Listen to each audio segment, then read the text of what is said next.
Hey, welcome to another episode of the Black Guy with Tips podcast. I'm your host, Rod, joined as always by my co-host, Karen. And we're live on a Sunday morning because, we got an the hour. daylight savings time, okay? We're live on a Sunday morning, ready to give you some podcasts and find us everywhere that you get podcasts. The official weapon of the show is... the folding chair. The unofficial sport is bullet ball. A bullet ball. Extreme. Do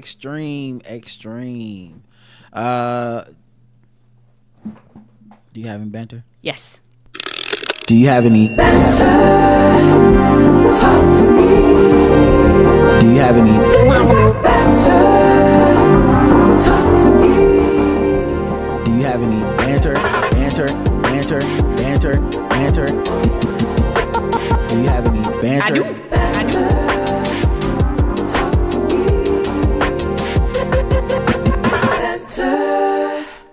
Talk to me.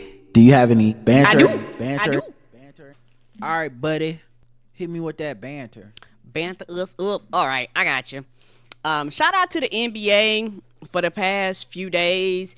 Everybody across the league. I think it started Friday, if I'm not mistaken. It may have started before that, but the first time I seen it was Friday when I had went to the Hornets game. Mm-hmm. And all the teams across the league are wearing vote T-shirts. Mm-hmm. And I appreciate that because voting is very, very important.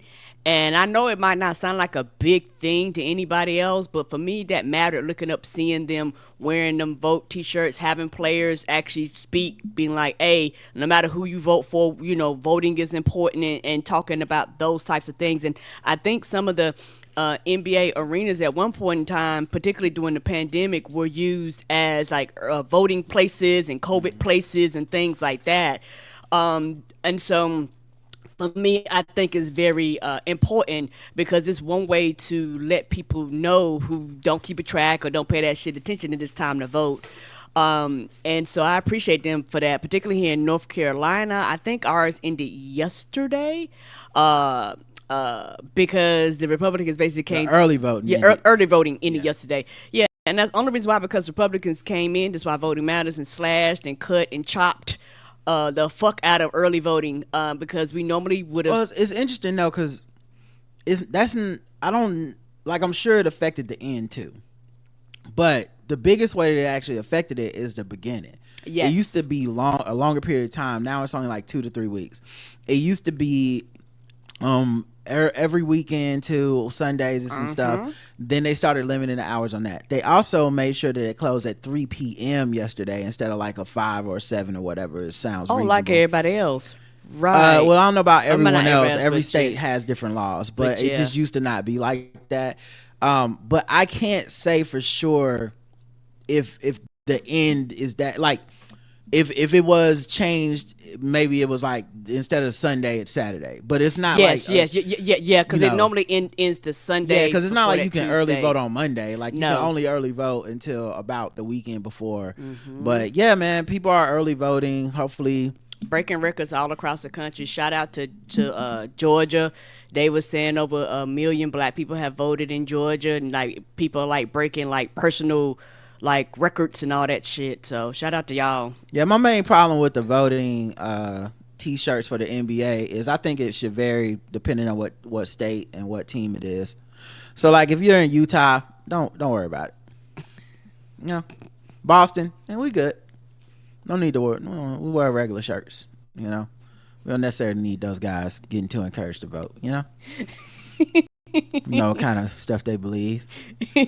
In certain places, just we chill out. Atlanta, wear 2 shirts. I don't give a fuck. Wear a jacket. Wear a shoot around with vote on it. Put vote on the basketball. Vote on your shoes. Yeah. Your socks. Certain places though, Minnesota. I don't have any banter really. Oh, well, it's kind of banter-ish, I guess. I just have to bring it up because it's something that piques my interest. We're getting older, and we see rappers getting older with us. Our generation was born into hip hop. Yeah. We were born. And my man Willard Smith, dropped a freestyle Okay. in his car In the car. the other day. Oh shit. Okay, you gonna play? Try to adjust this so that hopefully there's no echo, but you guys let me know if the sound is fucked up somehow. But it's only 30-second clip, and I don't know what it's from exactly. But I understand Will Smith is probably like a 60-year-old man almost. LL Cool J just did one of these freestyles and dropped the whole ass album. Method Man, I saw a freestyle with him the other day. They're not losing the recipes. And it's honestly child's play for them to just pick up the mic and do something like this. And I'm so proud of it. I think hip hop used to have an issue where it was like, it's the young people's thing. Yes. And I agree. And it probably could have stayed that way. But young people coming into the culture kind of take it for granted and feel less about, and I know I'm painting with a broad brush, but just in general, there's less of an era of like, I need to prove that hip hop is a true art form and belongs. Therefore, I need to be excellent at it. I need to dominate. I need, it's like a kid born in a generational wealth versus their parent who earned the money. That like, it doesn't mean the kid's gonna be a bad kid, but they can never truly appreciate that there was a world without hip hop before. And then the first 20 years of people talking about hip hop was, this shit needs to be shut down. It's not real. It's not good. It's not music. It'll never last.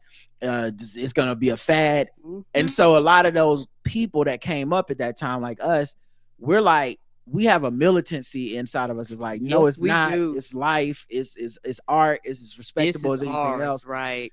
And so you can hear the skills, the diction, the delivery, the timing, the wit, the word choice. You can hear all of that. That will never get old. It won't. And I know, just like every other genre of music, it evolves, it changes, it morphs into other things, but the foundation of it normally stays, the same. Well, it went from counterculture to culture, and there's a bigger discussion about that and why, the kids now are more like, fuck it, I'm doing drugs, I'm ganged up. It's more revolutionary to be at the top but not care than it is to care. I have a huge amount of thoughts about how much Drake influenced that. The idea of not giving much to your audience, not giving your life, not giving your skills really, and being like, but I'm still on top, and that's how cool I am, and that's how easy this is. There's something different about the generation before that was like, trying hard is cool because whoever tries the hardest and is the best, and we all want to be the best. Anyway, the fact that they can just do this shit, it pop up and just do this shit is amazing to me. So this is only 30 seconds of it.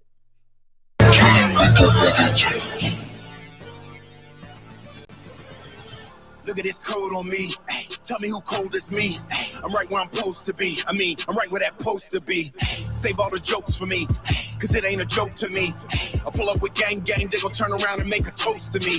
Straight out of Philly, I came out the gutter. I still hit the city with all of my brothers. I might go to Overbrook, get me a cheesesteak, cause I got all this bread and butter. They tried to clone me, make it a body double, but I promise it won't be another. I had enough, I ain't with the tough talk. Did I just stutter?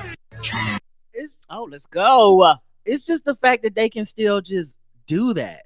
Yes. Cause like, that's the other thing. Will ain't rap since like coming to Miami, basically. Like, you know what I mean? Like, he's been an actor and more of a star than a rapper. Yeah, it's a whole generation that don't even know him for rapping. Yes. LL went off and became a fucking actor. Yes. For years. Like I said, for years. Same with him. A whole generation look at him like, this nigga raps. I'm not like, yes. I'm not over exaggerating, because I know many of y'all probably have different perceptions based on like history and all this stuff, and I don't blame y'all. I cannot stress to y'all enough. The new LL Cool J album is a banger. I've been hearing people say that. I'm telling y'all, go listen to it. Don't just listen to me and go, oh, I heard you say this, or I heard someone say. Right, go hear for yourself. Like, cause I had the same like, yeah, but how good can an LL album really be in 2024? It's been so long, and I'm not, I don't even think you're wrong to say to yourself like, yeah, man, like, I haven't really fucked with him since Mama Said Knock You Out, Mr. Smith, something. Like, I get it. That's not a wrong thing to think. He hasn't put a album out. Let's see. Authentic Deluxe Edition is 2013. Exit 13, 2011. Like, yeah, I get it. Trust me. When I tell you that motherfucking album goes, though, it goes. And I'm like, sit down and listen to it. He has no business being this good at rap after taking that much time off. After just being like, yeah, I'm gonna go be rich and be a great actor or whatever, get paid on NCIS. I'll see y'all later, and then come back like, oh yeah, I also am one of the greatest rappers of all time. Just in case y'all forgot. So yeah. Anyway, that was my whole thought. Was just, man, that shit will never get old. And maybe I'm just showing my age, but I'll never tire of just the fact that somebody can do that shit. Yeah. It's not like a young thing or a shame thing or any of that stuff to it to me. Agreed. I just are at the talent because I can't rap. And so it's just, I love to see rappers rap at like, I'm going to put in the effort. I'm going to put in the work. And my thing is, there's different styles of rap. Some people rap on beat, some people rap off beat, whatever it is. I am here for it. And like everybody else, I just have my own personal preferences on things. But you know, for me, I'm like, hey, if you are like up there, no matter the age, I'm not going to call you whack or whatever just because. I just think the thing in hip hop that kind of we lost or just didn't happen, and I think it's part of the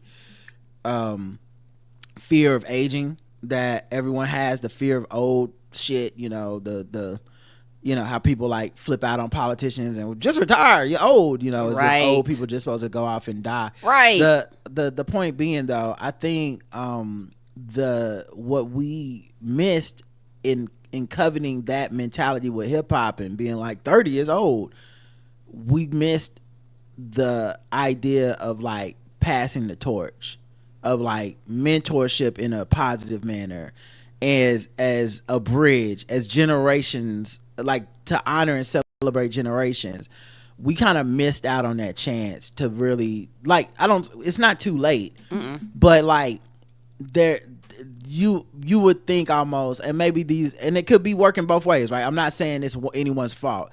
Older generation people like Andre 3000 saying, why would anyone want to hear a 50-year-old guy rap? You know what I'm saying? Yeah, and I'm looking like I would. It's Andre 3000. Right. I'd listen to this nigga rap the toothpaste ingredients. Ain't that the truth? Like, the fact that someone as great as that can say, whatever. And I know it's just different mentalities. There's people that think LeBron should have retired 5 years ago. There's like, everyone's different about what greatness is and how to, and I'm not judging them for that.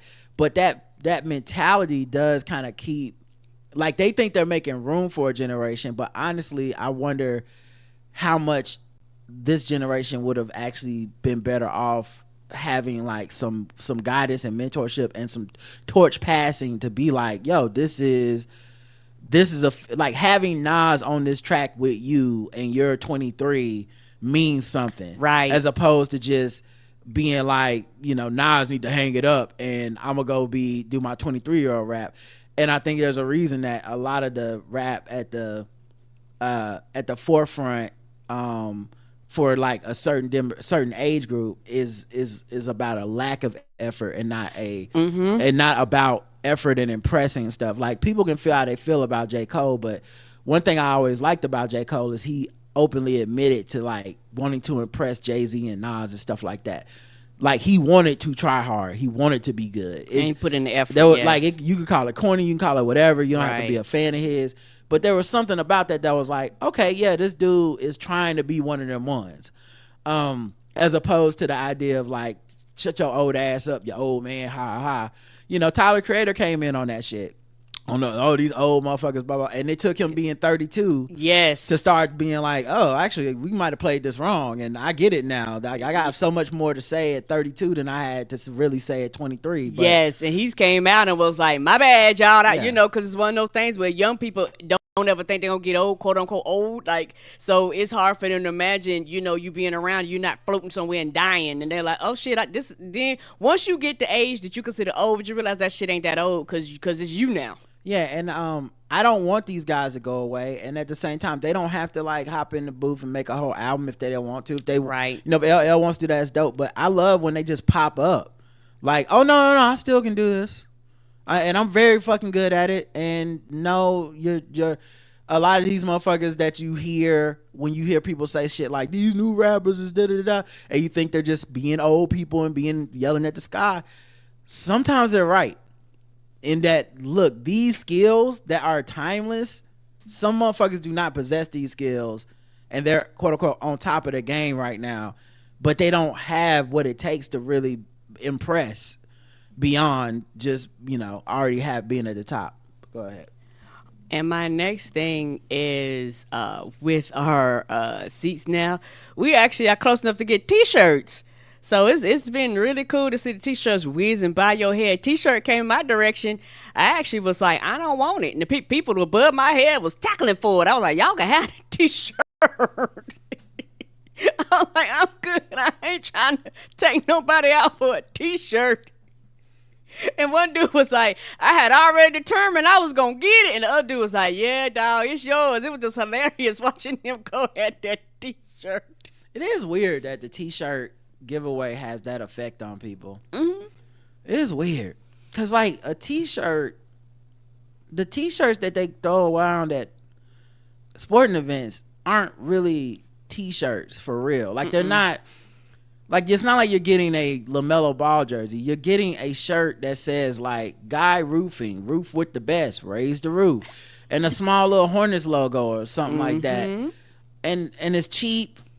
And they're all the same size. Don't matter if you're a kid, a woman, whether you're a man, whether you're big, whether you're small. It doesn't matter. It's not what you would have went and bought in the store. You would have never spent your own money on the T-shirt.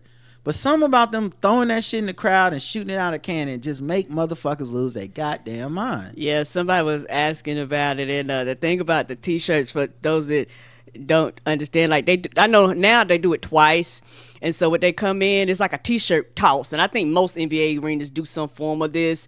And they like toss it and like shoot cannons and things like that. And like Roger said, they just have random ass logos or sponsors on them and things like that. But people, and it don't even matter if the people are for the home team or the away team. It's like everybody jumps up in the arena. Yeah, it was mostly Celtics fans in there yesterday. Yes. And they were fucking going crazy to get Hornets Guy Roofing T-shirts. I think it's something about it being free. I don't know. It's something about it that they like, I got to get my hands on one. It's weird. And we're not talking about ourselves. We weren't jumping up. I don't give a fuck about them T-shirts. Mm-mm. And you're right. We do get a bunch of gimmies and stuff as for season ticket holders. Mm-hmm. But like they gave Karen a Brandon Miller jersey and all this stuff. But yo, it's just interesting to me that people lose their mind about it. So yeah, and it was just hilarious. That was just something that I thought of. Oh, and also we'll probably end up talking about this on Lip Smacking Good. I had some banana pudding popcorn that was absolutely delicious. I like to try random ass shit. We were standing in the line for some drinks, and I seen this thing was like banana pudding. I was like, "What is that?" Banana pudding popcorn. It was delicious. We've had that before. I've ordered it online during the pandemic. Okay. We've had it around the house, just not that brand, but yeah. Okay. Good. It was really good. It just Anything else? I like stuff like that. Mm-mm. That's it? Mm-hmm. Okay. I thought I was just going to talk about my spilled M&Ms. Oh, okay. It's okay. No, you don't have to. You don't have to talk about that. That was hilarious. We got some M&Ms. Roger was trying to open it up, and I guess he, him going to the gym, getting all them bulky arms and shit. He realized, bench pressing and shit. He realized how strong he was. He ripped that shit up like Hercules. And M&M's, it was so funny. Them M&M's fell, and them M&M's like the dink, the dink, the dink, dink, dink, dink. I was like, what is that? And the whole bag rolled.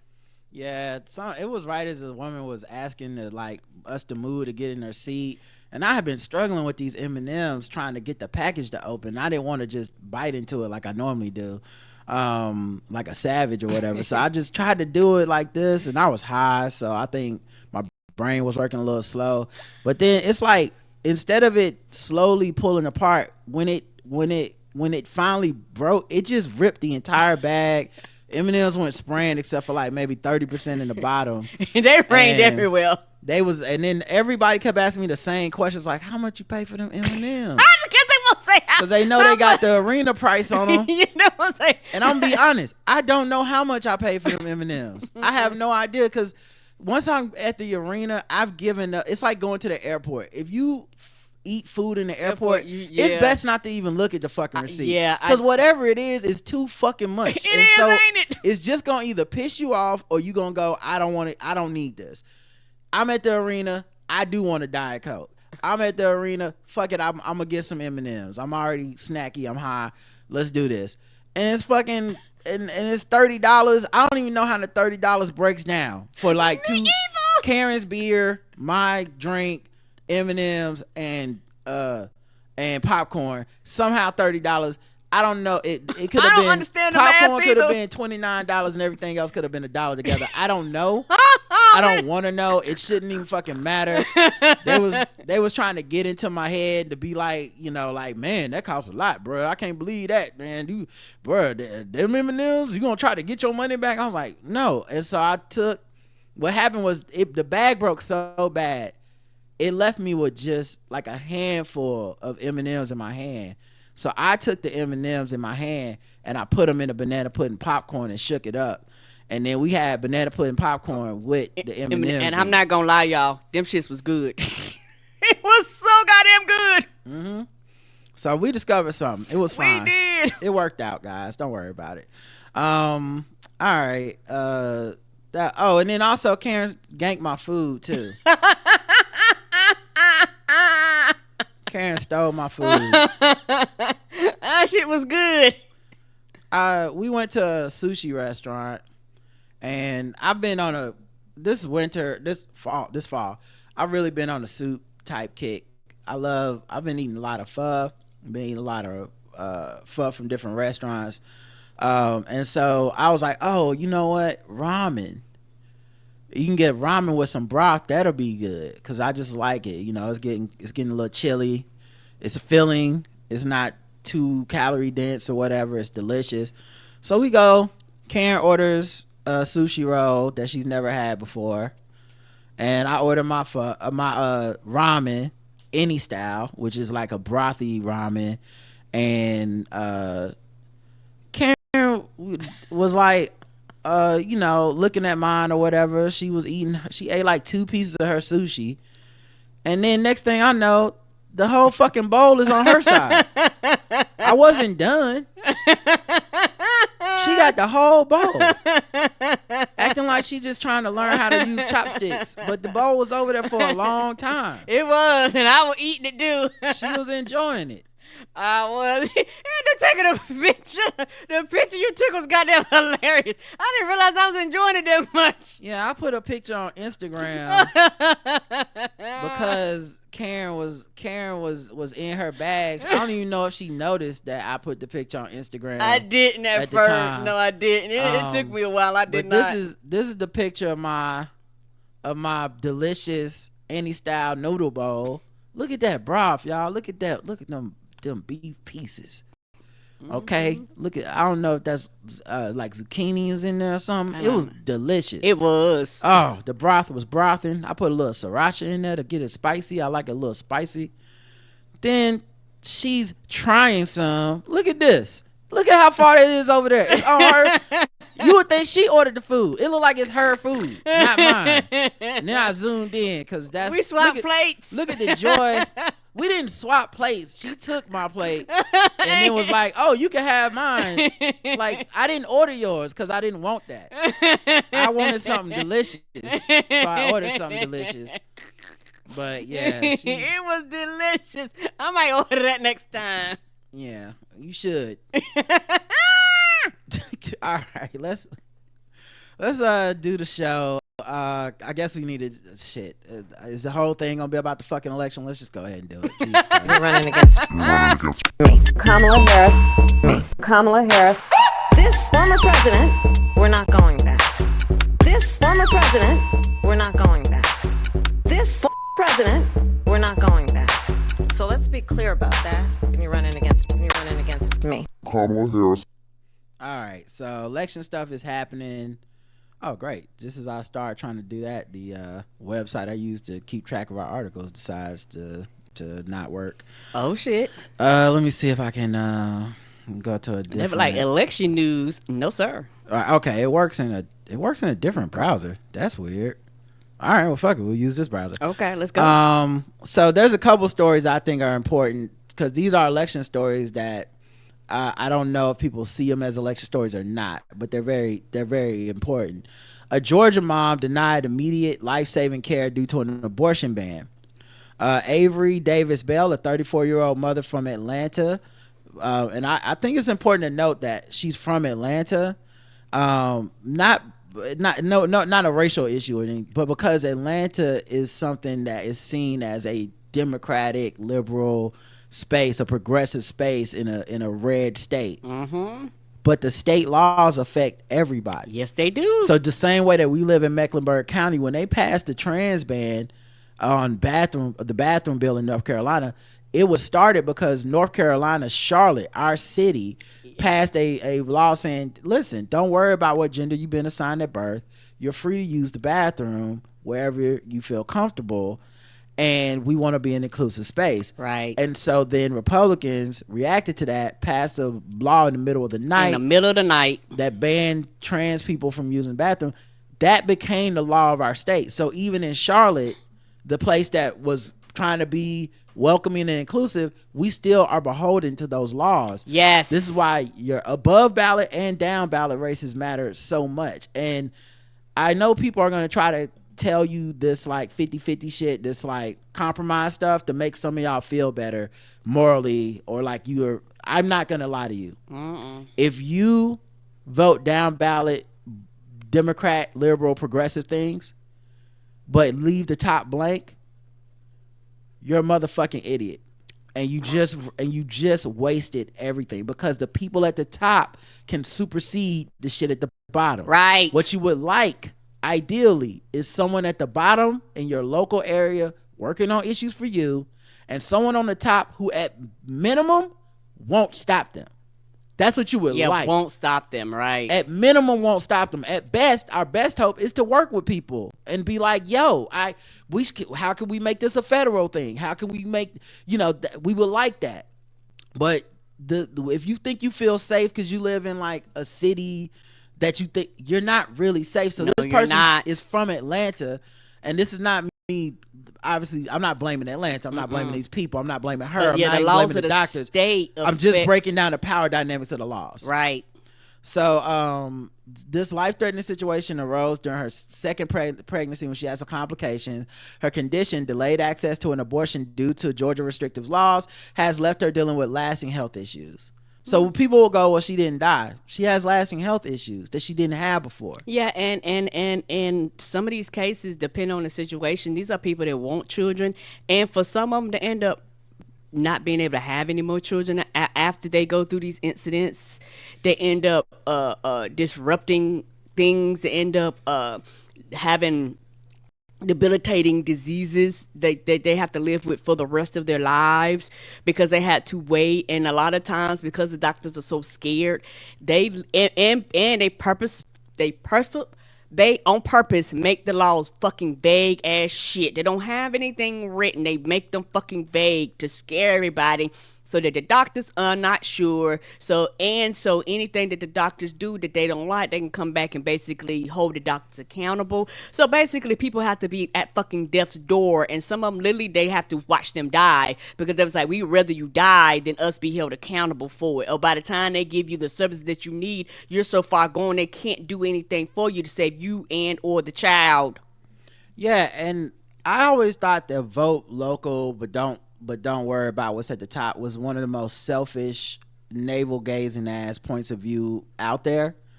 Because what you're really saying is, I think I'll be safe in my neighborhood. Yes. Fuck the rest of the neighborhoods across America, though. Fuck that. Y'all got to deal with Trump. But for me, I think I'm going to be able to carve out a little space over here where I'm going to be cool in my little neck of the woods.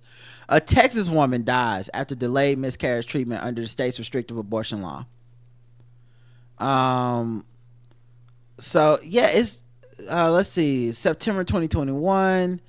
28-year-old Josely Barnica was admitted to Houston Hospital with a miscarriage in progress at 17 weeks.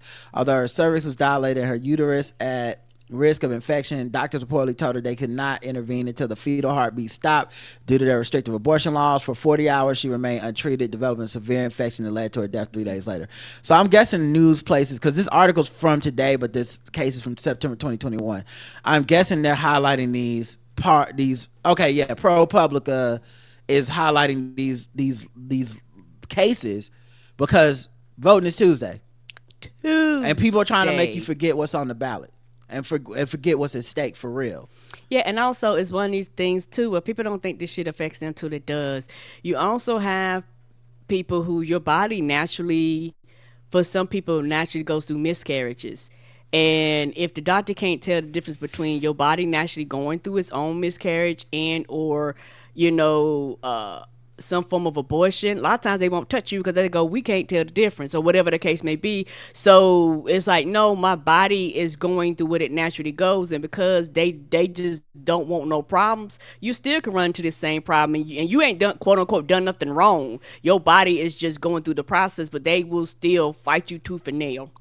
The best thing for everybody is get these laws out the books. The best way to do that is to elect people that will take these laws out the books. Agreed. Because right now it's leading to people losing their lives. And it's not saving the quote unquote babies' lives either. No. So none of these stories have we seen like, well, yeah, she was pregnant, yeah, she died, but the child lived on. And if that's what it takes for a child to be born, no, we're just wasting life. Conservatives are freaking out though about these issues that are coming up. Why? Because they have this feeling that women are going to undermine their conservative husbands' votes. Mm-hmm. Conservatives across the web have been freaking out over a Julia Roberts ad that encourages women to vote their own beliefs and not how their husbands say. Right. Fuck them men. It's interesting though because depending on how you vote in your area, it's not hard for people to see voting. Like, I wonder if poll workers are thinking about this and kind of splitting husbands and wives up, you know? Yeah. Because I notice when we go to vote, we always go to vote together. We never vote side by side. Nope. They always take you one place and take me to another. I bet you they perfectly in some of these states, you actually have to submit a paper ballot, so it prints your ballot out and you can see who people voted for on the ballot. But I know when I turn mine in, you can turn it in face down. You don't actually have to hold it up. And it just says at the end, your vote has been counted. It doesn't say who you voted for. But it is possible. And I just wonder if poll workers will, I imagine they had to, without talking about it, maybe it's a wink, wink, nudge thing, but I imagine they have taken these things into consideration. Yeah, because I didn't think about that. But yeah, every time we went to go vote, because we normally go up there together, and we're basically given the same address with the same name. So they probably like, oh, y'all live in the same household. We're just going to, literally, we and Roger have never been side by side. I've been on one side of the room. He literally is on the opposite side of the room. Here's the ad, though. Your turn, honey. Oh, wait. Are y'all getting an echo? I'm sorry. Did y'all get an echo just now? Chat y'all room. let me know, and if so, I'll stop playing it. If you're not getting an echo, I'll keep playing it. Just trying to figure out if we're gonna, because I don't want it to be an issue later on. Right, with them being able to hear it or something like that. They'll probably let us know. Knowing them is probably like a little delay. Yeah. Sounded fine. Okay. Well, I'm gonna keep playing it. In the one place in America where women still have a right to choose, you can vote any way you want.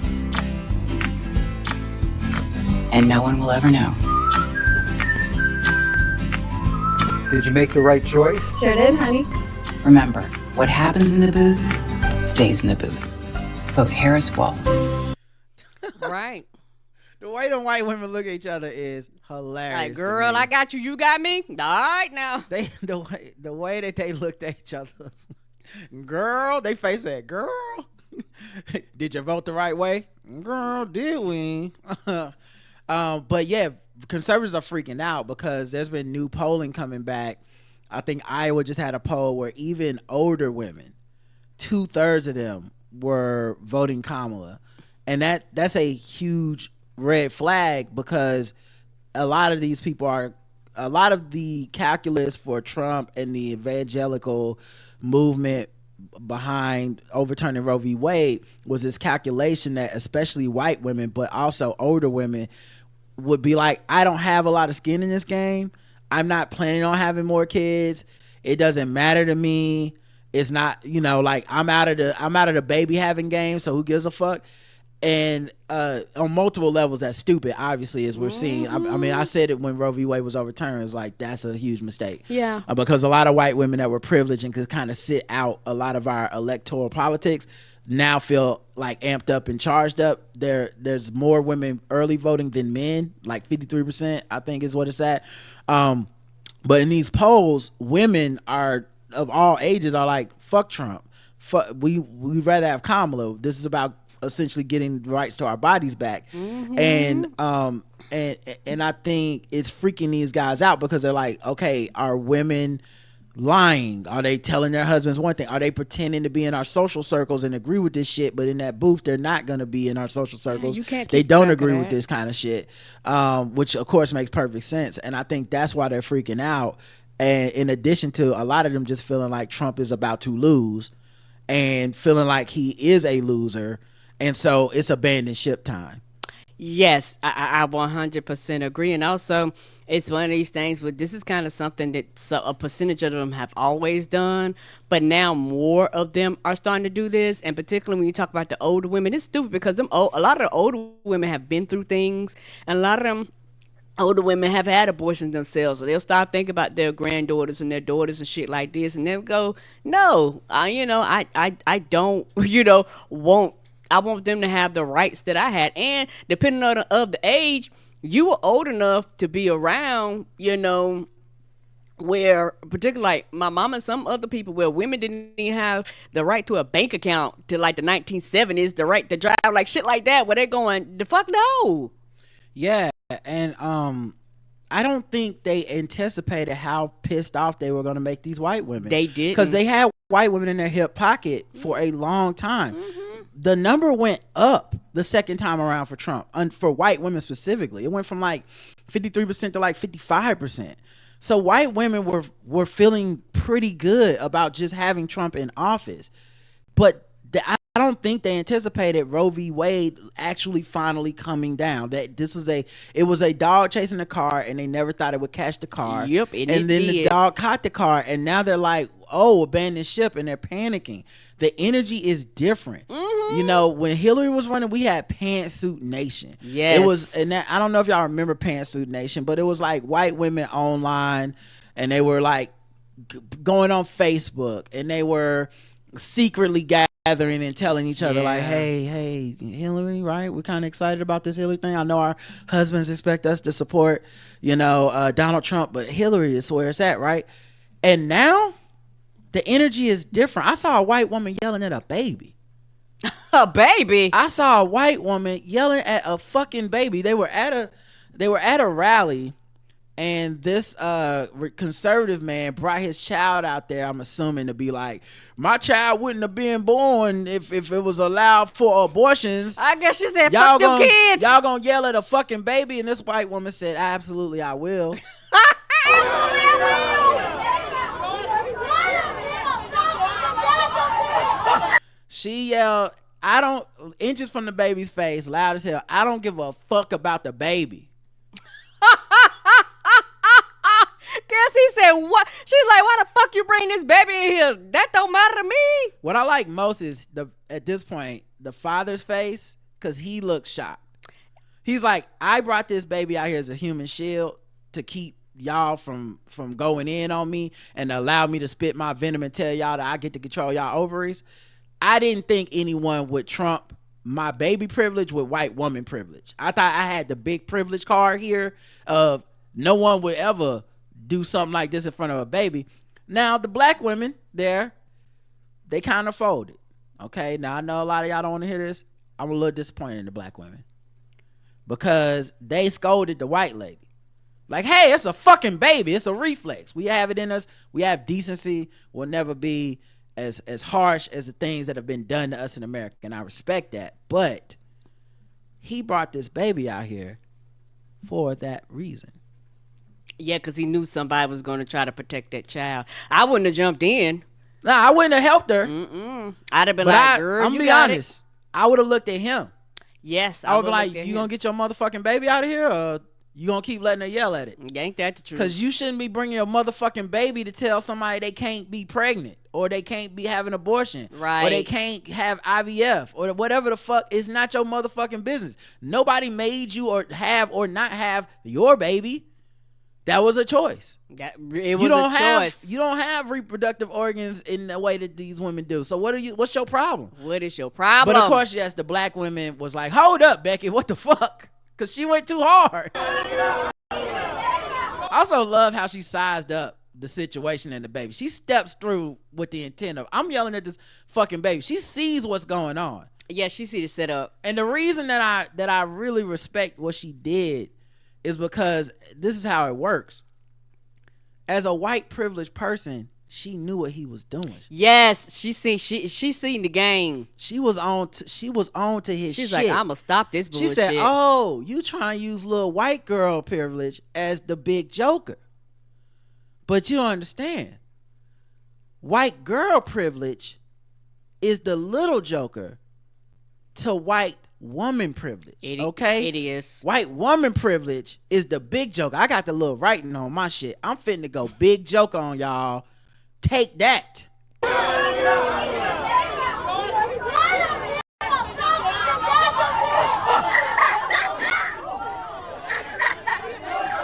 I'm like, what I'm saying, that's a baby. And you know what he did? He pulled that baby up and moved. Right, get the fuck out of here. Guess what? She made him move, which was the point. It's like a subway too. They must have been in New York for something. She made him move good. The black woman tried to be like, you got to get out of here. That white woman went right back to that man and that baby. Like, man, fuck that baby. Fuck, the baby could get it too. Nah, you can't take my rights and put a little cute baby in front of me like that. Make it okay. It's not okay. It's not.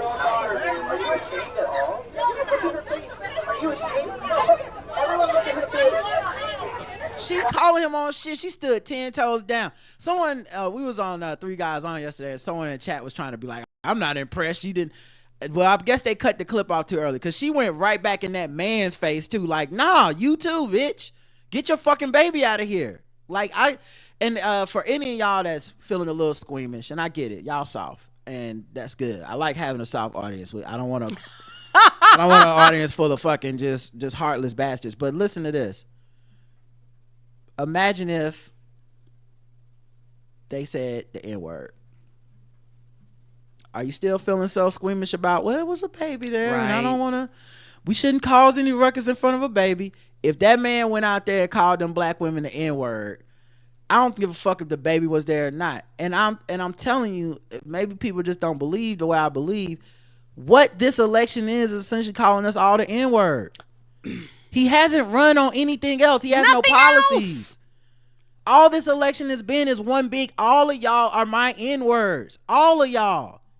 Black people, women, immigrants, gay people, trans people. Even the Republican Party, he don't care. All of y'all are my N-words. That's all this is. And I'm that furious. Yes. Okay? So to me, yelling at a baby to me is like, why you bring a baby out here knowing you was about to call all these people the N-word? That's how I'm viewing it.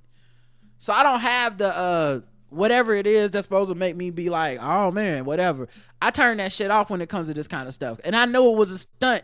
That's why he brought the baby. Yes. Bullshit. That's why he brought the baby out there in the first place. Irresponsible as fuck. Right. You putting your child in danger.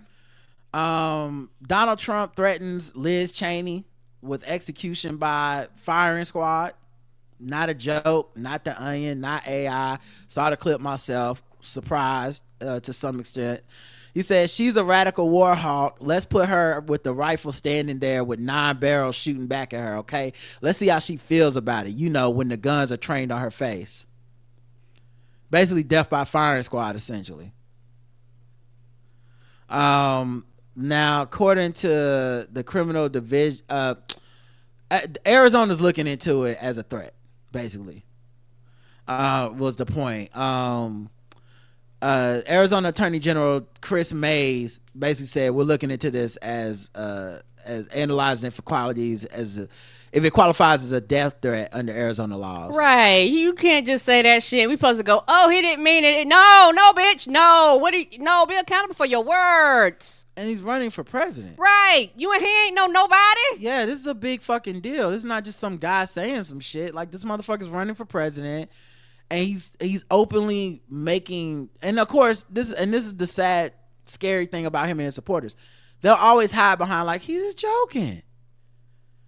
The it's not president, a joke to me. Where's the punchline? the person running for president or the sitting president does not get to joke about killing journalists, killing fire. They can do it.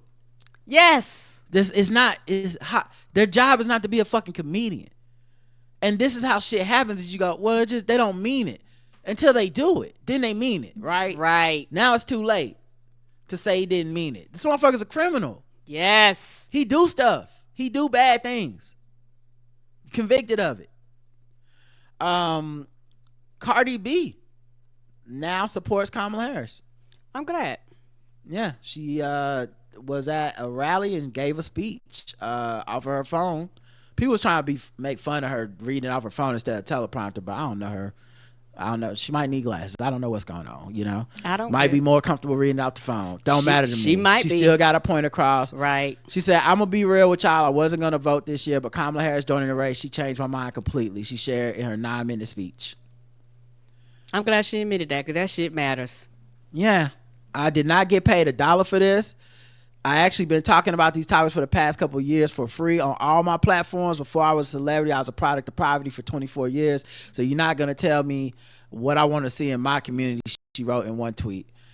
This is one of the things I wanted to highlight because I think it's an oversimplification when I hear people say stuff like, well, the Trump campaign is paying, well, they was willing to pay 50 Cent $3 million to come perform at his at Trump's rally. And I hear what y'all saying because then they go, why isn't the Harris campaign paying all these people? The reason they're not paying them is because you don't have to pay somebody when they fucking agree with you and they're not there as just like a stunt. They're there because they actually believe. Beyonce's not there to perform. She's there to tell people this is important and I agree with this woman and we need to get her empowered. Right. That's what they're there for. So I understand the transactional parts of the budget. Like, I would love for them to spend more money with black media. I would love for them to try to get some people's platforms bigger by having her available to go on these platforms. And they have done that, for the record. This is not me shitting on them, complaining. They have done a good job of that. They may not have got to every place I like to see them, but they got to a lot of places that otherwise typically get ignored by Democrats. You don't normally get a Democratic presidential candidate going on Roland Martin's show, period. You just normally don't get that. You don't get them going on All the Smoke, for sure. You don't get that. Biden was not going on All the Smoke. So, like, I'm not knocking her for this stuff. I'm only saying, like, there's a difference as to spending money and spending time with folks. You don't gotta, when somebody like Cardi B is inspired by your actual platform, what you actually can stand for, we don't need to spend time being like, here's $3 million. No, come. I want to do it. May I?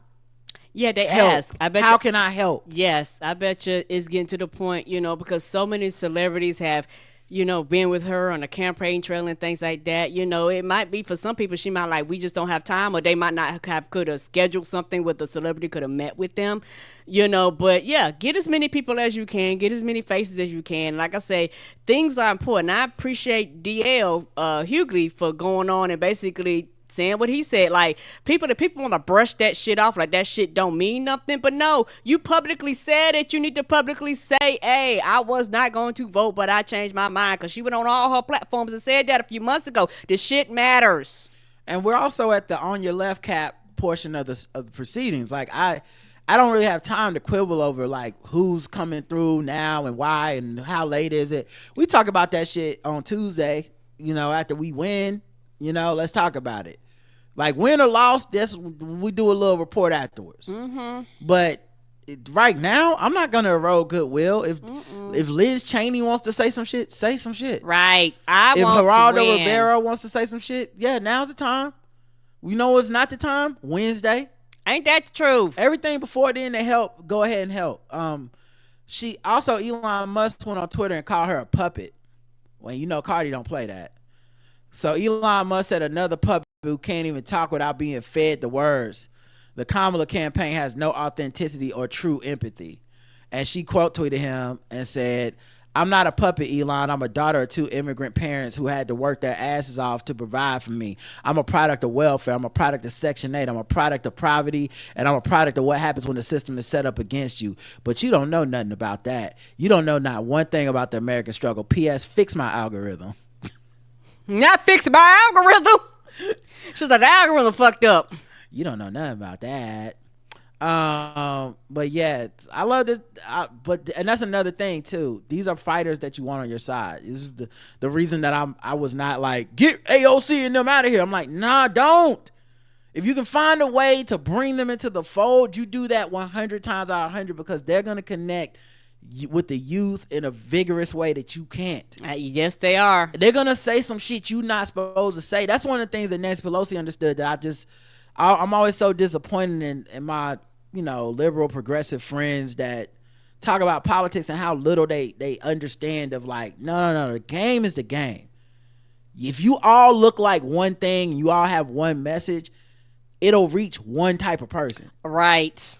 But if you got that message and AOC's putting her spin on it, you got that message and Pelosi's putting her spin on it, you got that message Obama's putting his spin on it, you got that message Michelle Obama's putting her spin on it, you got that message Kamala's putting her spin on it, you got that message Tim Walz putting her spin, it's gonna hit different types of people that wouldn't have listened to the other people in that group. That like there's some people that roll their eyes at Tim Walz that goes, well, what's AOC talking about? Yes, they will. And you need that. You're not gonna get everybody, but you want to get as many people as possible. So you want to bring people on message as much as you can and then allow them the space to do that.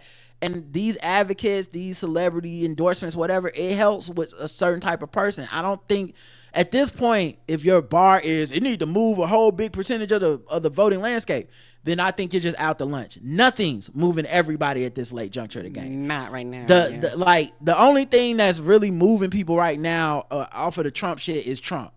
Yes, yeah. Nothing else is doing. He is the only one derailing his train. Literally, he's the only thing derailing his train. Yeah, nothing else can do it. Like if you're like, she went on SNL and one of my homies texted me about like, and he was sounding pretty optimistic at this point. He used to be pretty pessimistic about this whole thing, but he's coming around. And he was texting me and he said, I texted him back like, yo, it looked like Kamala's gonna be SNL tonight.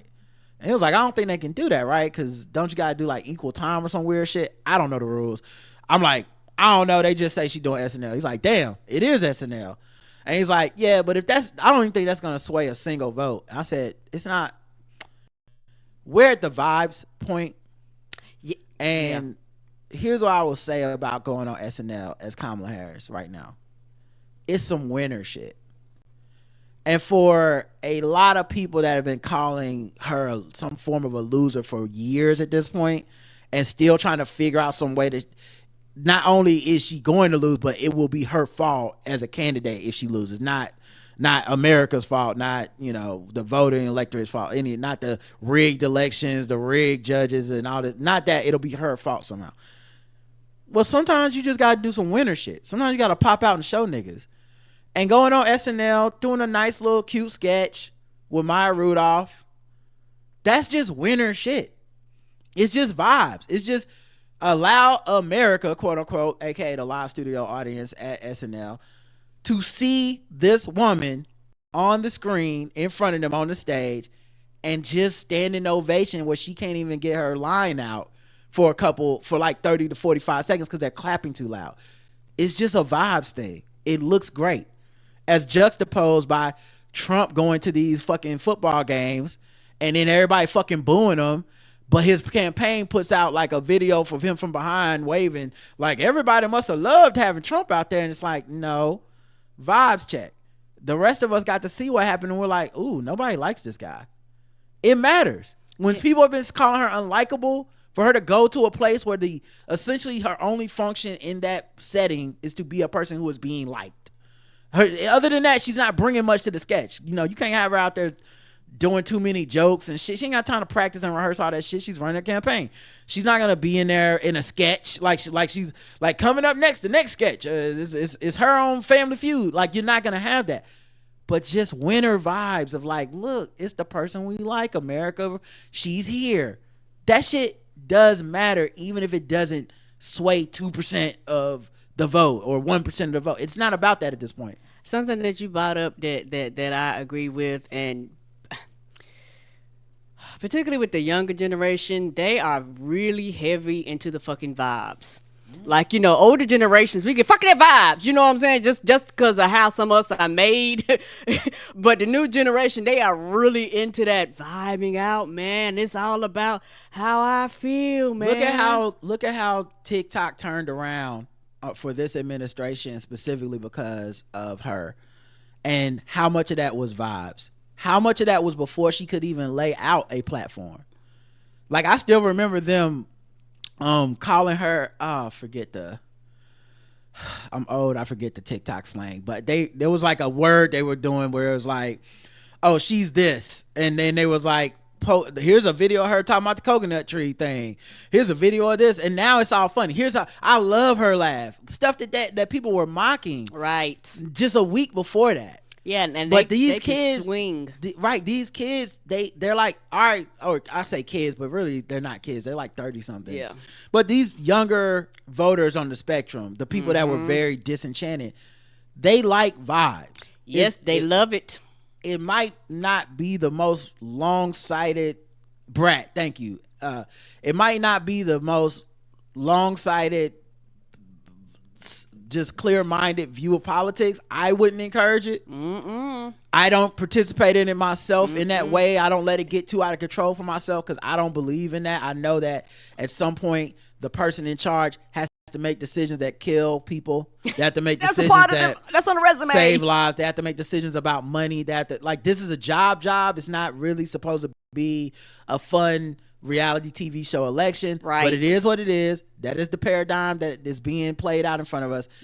It behooves the campaign to understand that and navigate it as such. To treat this as like, we need to get back to serious. People don't want to hear that shit, and they don't, and you lose voters. Right, you will lose out. So capitalize on the vibes, and part of that is going on SNL the weekend before the election, and them loving you and you being funny, and America going, she was on SNL. It just establishes you as a thing, as like, this is a concept that we are all in America okay with, like it's going to happen, as opposed to she's just contending to try to be a thing. And something else, and I agree that for particularly older people, we can be a little stuck in the mud when it comes on shit. We don't like change. We complain about the young people, but we don't want to do shit to actually reach them. We ain't trying to talk their language. We want to keep pumping out the same old ass, tired ass message, and then look at the young people like it's their fault that they didn't get our message when the message isn't catered to whatever they're doing. Yeah. And so the thing you were talking about vibes. Want me to tell you what vibe is? Going on the Breakfast Club. Let me tell you what vibes is. Going on all these podcasts, like, because all this stuff was non-traditional. Hold on, I don't actually agree. Going on the Breakfast Club is necessarily, I mean, good vibes. Breakfast Club is not always good vibes. I mean, when I'm talking about vibes, it's actually this shit. It's the non-traditional shit. It's the SNL. It's the TikTok. Podcasting. Some of the podcasts. Call Her Daddy, but it's not. Some of that stuff's not necessarily vibe checks, is what I'm saying. So, like, when she does a forum with Charlamagne, that's not about checking the vibes. That's about checking his ass. Like, checkmate. You've been talking this shit. I'm here now. Let's talk about my issues and platforms like you said you've been wanting to hear. And he ain't prepared for that. So, essentially, it just shows that he's going to have to go along with it because he don't know what the fuck he's talking about, really. And it ends up making him go out and be an advocate for her because he don't want to be associated with Trump. Like, the vibes are bad with Trump, so there's also like two things happening of people trying to abandon Trump ship. But don't confuse that with hopping on Kamala's ship, because these motherfuckers some of these are just trying to save themselves. Yes.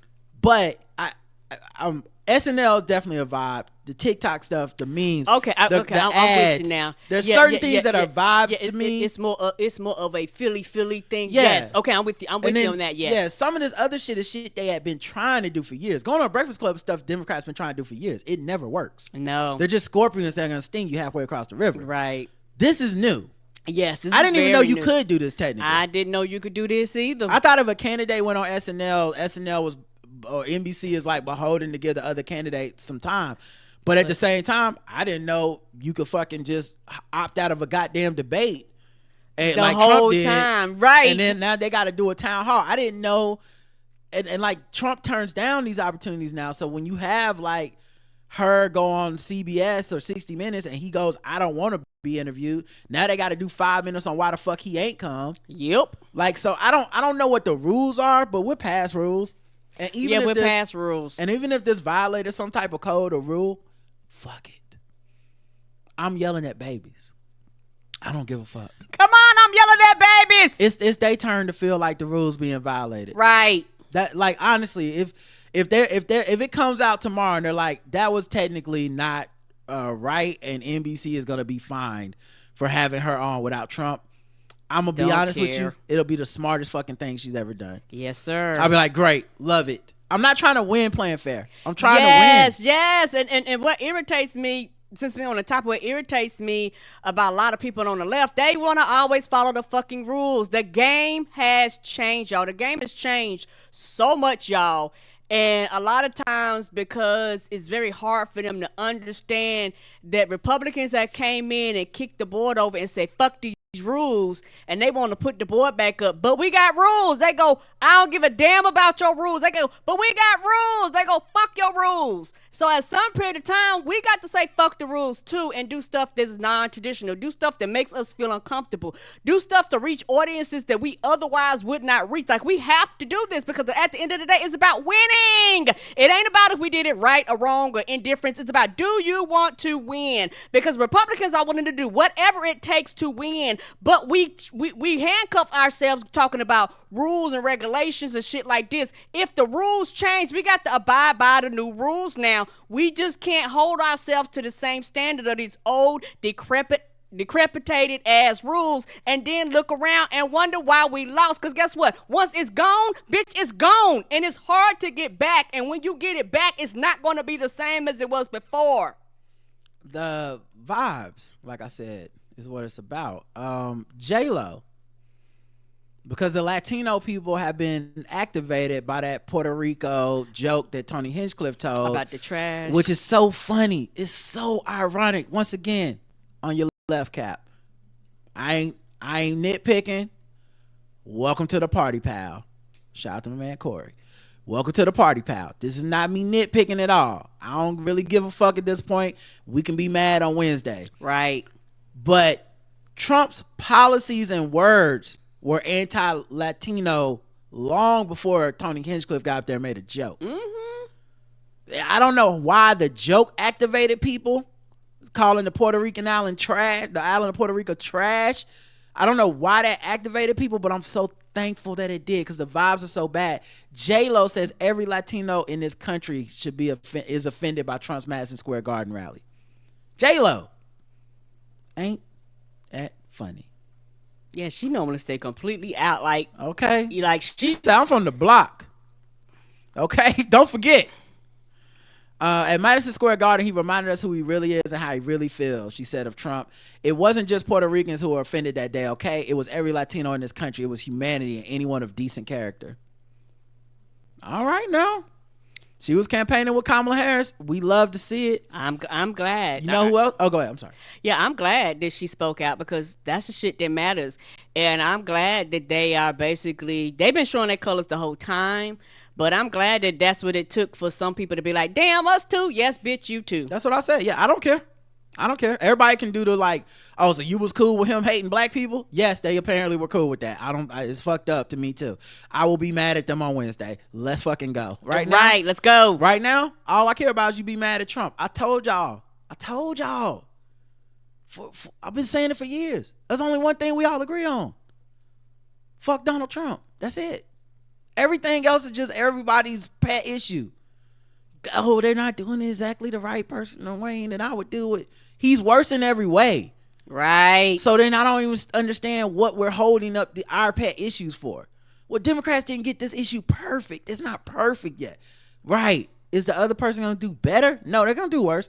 Okay. So can we all agree we hate this motherfucker though? Right. We can't all agree. We love Democrats. We love Kamala Harris. We love okay, cool. I'm not asking you to agree. But this nigga though, right? Okay. Fat Joe went on something called Breakbeat Media. He talking about the Puerto Ricans. Okay. It breaks my heart when I see people talk about, and I tell you, if any one of you guys got Puerto Rican friends, when you go over there and you go visit, the first thing they tell you is my island, my island. Yo, you went to my island? You enjoy they tell me that. I'm not from Puerto Rico. They be like, my island, you was there. I see the picture, my island. How the hell are they going to call Puerto Rico an island of garbage? Yes. And when I post on my Instagram, these the guys you voting for, and I see Puerto Ricans saying, no, we're still for Trump. 2024. That's the house mentality. Yeah. He blanked it out, but he said that's the house nigga mentality. Now, see, I'm not gonna lie. I understand the context. Fucking with black people.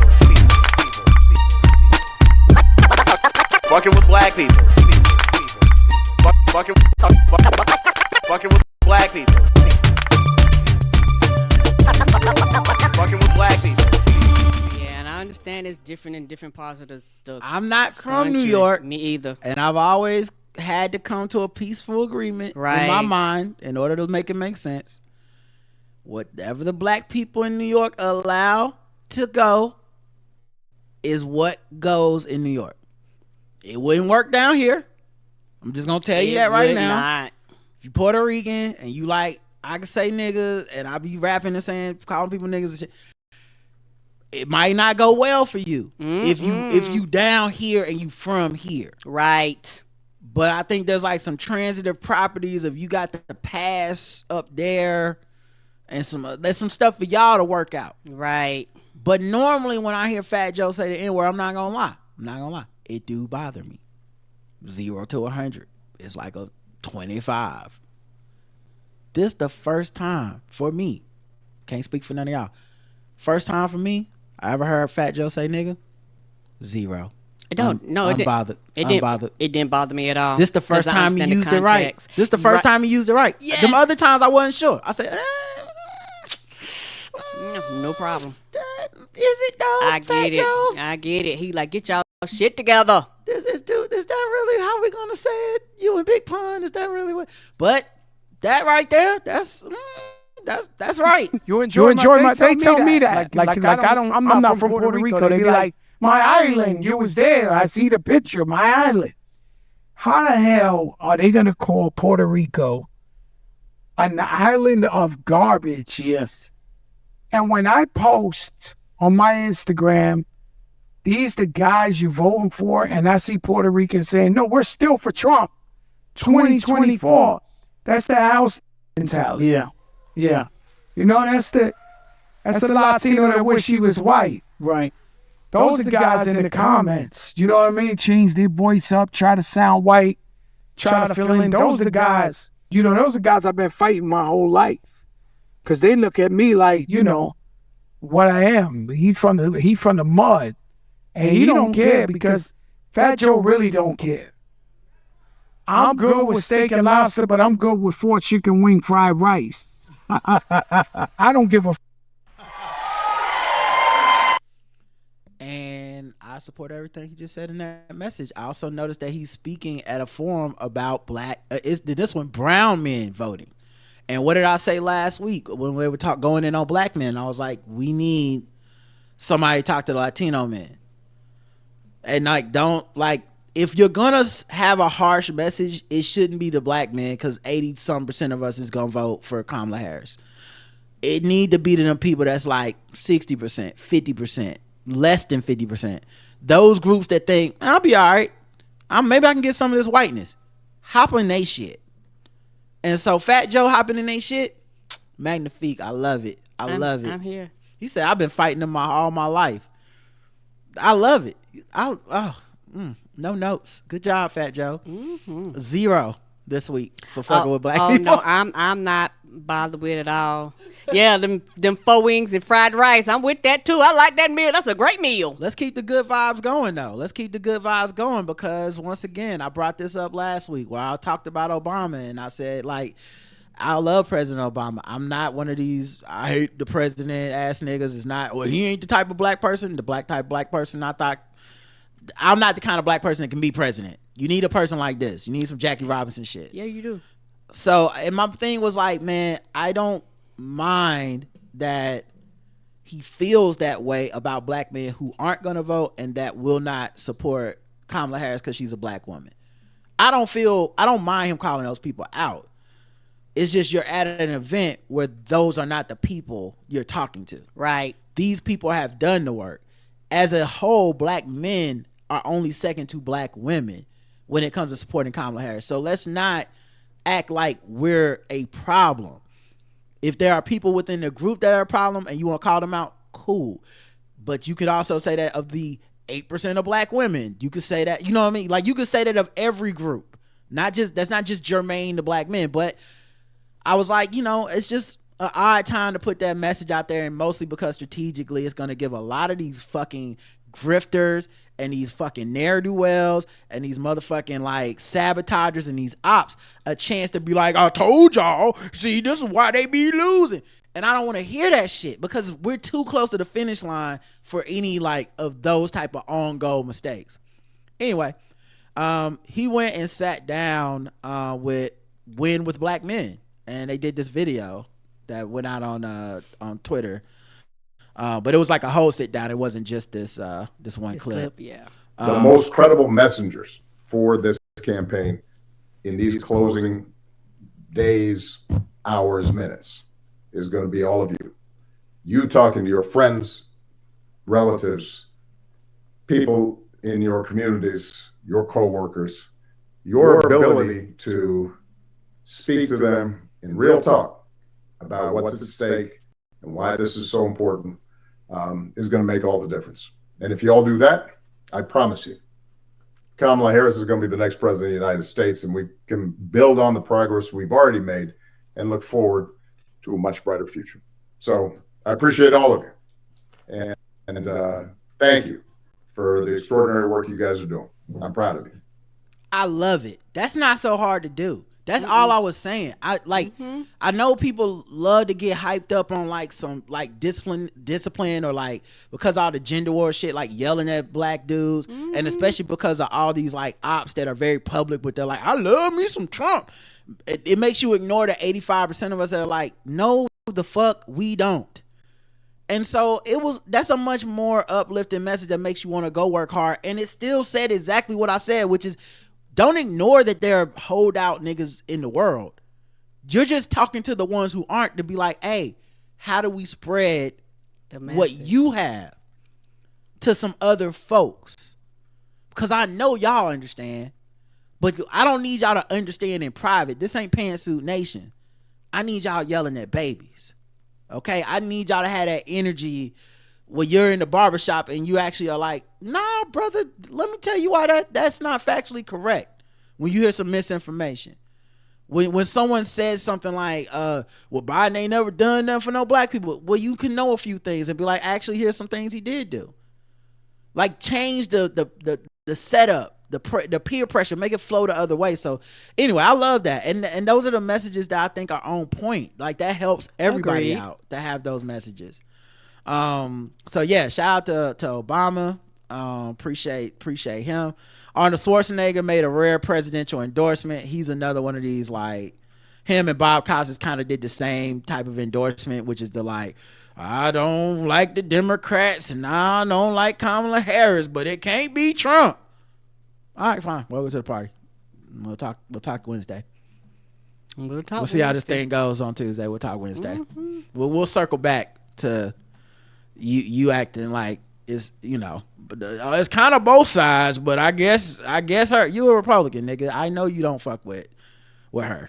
I know you don't fuck with Democrats. And I have a feeling we sit down and talk about what you think is wrong with the Democrats and what is right with the Republicans, we're probably not gonna get too far. But it's all good, player. It's all good. Thanks for coming on board. Nicky Jam retracted his Donald Trump endorsement, saying he's stepping away from politics because Puerto Rico deserves respect. Nicky Jam was in Bad Boys for Life. Oh, that dude. Okay. Yeah. So I know you have to remind me every time you say that Every dude's time. name. I Goddamn declare that shit don't stick. We said it, go in one end out the. My brain is like, oh, that's not. I don't need to retain that. That's why I'm like, who? Every single time.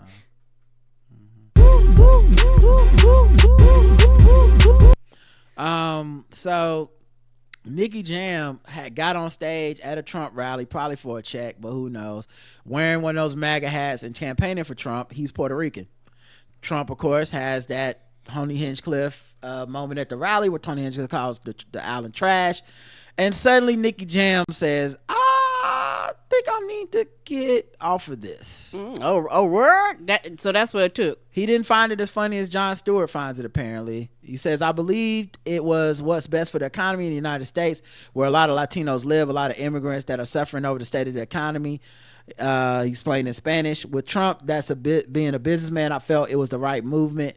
They love that businessman shit, but I be want Right. to ask them, but like, have y'all looked and see how many fucking failed businesses he's had? How many times he's had to fucking file bankruptcies?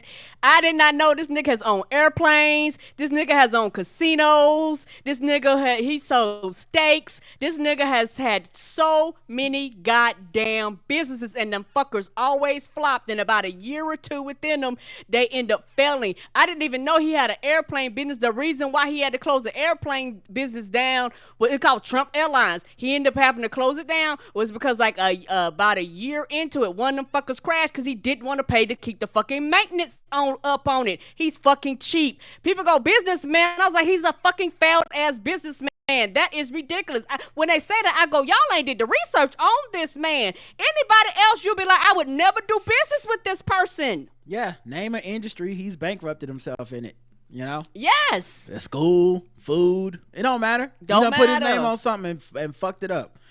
And of course, the other reason is stupid is, well, a lot of them Latinos live in America. Not if it's up to Donald Trump. Not if it's up to him. That don't even make sense.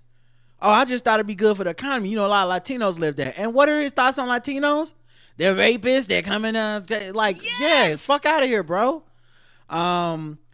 Nicky Jam said he never in his life thought that just a month after his endorsement of Trump, a comedian would appear to criticize, talk badly about my country. That's why I'm renouncing my support for Donald Trump, stepping away from any political conversation. Puerto Rico deserves respect. The biggest thing I respect out of him saying this is that he's stepping away from any political conversations. That's very important, because what he realizes, I'm kind of a useful idiot.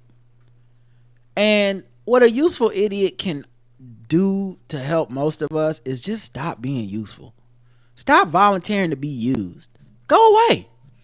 I told you, I don't have no problem with people I disrespect shutting the fuck up. Yeah. That I disagree with. I'm sorry, not disrespect.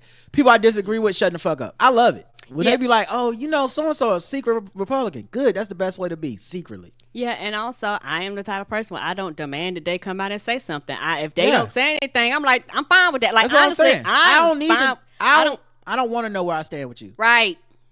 How about you just leave it alone before something bad happens? Let's just leave it alone. A man who threatened Fulton County DA Fani Wills gets nearly 2 years in prison. Of course, he threatened her because of the Donald Trump case that she's prosecuting. Arthur Ray Hanson II of Huntsville made phone calls threatening her just over a week after Trump and 18 others were indicted in Fulton County in August 2023. Funny how he going to jail before any of them will. Mm-hmm. Crazy. They don't got the same protection. Crazy. But yeah, good. Get them out of here. Supreme Court conservative justice leave in place Virginia's purge of voter registrations. They're literally like trying to purge people's voting registrations up to like the last day type of shit. Yeah, like, days for the election. Yeah, and of course, the Supreme Court, anything that can help Republicans, they're gonna try to do. If you're in Virginia, go. And I mean, I don't know if it's too late now, but you want to go. This is why you want to early vote. It's so that you can go to the polls and take care of any issues that might pop up that you don't know. More than 1,600 voter registrations were, I believe, let's see, yeah, they found the state. Okay, justices acted on Virginia's appeal after the federal judge found that the state illegally purged more than 1,600 voter registrations in the past 2 months. So like they were going, oh, we're just trying to get these people off that's illegally doing this, and it turns out they illegally kicked some people who had the right to vote off. Yes, right. And I know it. And it happened here in Charlotte. It was actually a white dude. He early voted. I seen something on Eyewitness News. He early voted, went to go vote, and the person was like, yeah, you already voted. He was like, what you mean I already voted? It was like, you already voted. So he basically had to get in touch with the news people who basically hounded the state to find out that there is somebody else who lives in the city who has the same name. They just had a different address and different birthday. And so they was like, oh yeah, we got that stuff together. We got your stuff together. But guess what? He only found out because he early voted. And so could you imagine doing that bullshit on election day and your shit just not getting counted, or they just looking at you? Because like if it's election day, a lot of people gonna go, what the fuck? It's gonna be too late. Right. And you're not gonna be able to. It's a clock, and there's gonna be a long line of people. They may not have time. They might give you a provisional ballot. You won't know if it's counted. It's why you want to early vote. Right. So things like that can be corrected. But yeah, it's important. And the Supreme Court is not on our side with this shit. That's why we can't let this election be close. It just can't. We have to get as many people out there as possible. A teen got arrested for waving a machete towards 2 women at a polling site in Neptune Beach. Oh, he's an 18-year-old. He's part of a group of like 8 people, and he was waving. Of course, MAGA people. And he was waving a machete around, intimidating people, which is illegal. Yes, it is. And which is why he got arrested. And I think a lot of people are worried about this type of antagonizing harassment in the last few days, because one party has spent the better part of 4 years at least, if I would even argue more than that, stoking that fire, saying that elections are stolen and Democrats never win, Republicans should always win, and if they don't win, then it was stolen. And what are you going to do about it? Are you going to go down to the Capitol? Are you willing to hurt some people? Are you willing to threaten some people? We're going to fight like hell, shit like that. So these people are worried that these people are primed for these type of incidents. This is First Coast News on your side. We begin with breaking news. Breaking news coming out of Neptune Beach, where just in the past 45 minutes, police have announced the arrest of a teenager accused of threatening a woman with a machete outside of a polling place. Thank you for joining us tonight for. Also, really goes against that whole notion that everybody has where like the youth will save us. Oh, you know, the don't worry, the young white people won't be as racist as the old white people. It's like he's 18 with a machete. He's escalating. First Coast News at 11. I'm Heather Crawford. And I'm Anthony Austin. We want to get right out to the scene of that breaking news tonight. Our Christina Burgess is joining us live outside the Neptune Beach Police Department, where Christina, a news conference just wrapped up. Yeah, that's right. We were at a news conference earlier at the police department, and we came over here to the beach's library where this incident happened earlier today at 4 p.m. At this time, an 18-year-old, his name is Caleb James Williams. He was arrested for brandishing a machete over his head right here in this parking lot. Today around 4 p.m., Michael Key, which is the police chief, tells us that Neptune Beach police responded to an armed person with a machete call here at the beach's library. When officers arrived on scene, they found 8 males, 7 of them between the ages of 16 and 17, and one of them was the 18-year-old. They were here in this parking lot where the chief tells us they were protesting and antagonizing people who were here coming to vote. When police arrived on scene, they did arrest 18-year-old Caleb Williams for having that machete. Chief Key tells us that it was a 71 and a 54-year-old woman that made the call to police about this individual brandishing that machete. In today's press conference that we threatening old women, that's crazy. Right, just easy about targets. 45 minutes ago, Chief Key tells us that he's pretty upset and disturbed at what happened today. The group was there for no other reason but for ill intentions to cause a disturbance. This is not an incident of solely a First Amendment protected right, but rather one where they were simply there to cause a ruckus. And Caleb Williams was charged with aggravated assault on person 65 years or older, and he was charged with improper exhibition of a firearm or a dangerous weapon. At this time, Chief Key tells us that the 7 other juveniles have not been charged, and when the chief was asked about any security measures that they will be taking ahead of voting happening right now, he did say that he has spoke with the supervisor of elections, Jerry Holland, to make sure that these polling locations continue to stay safe.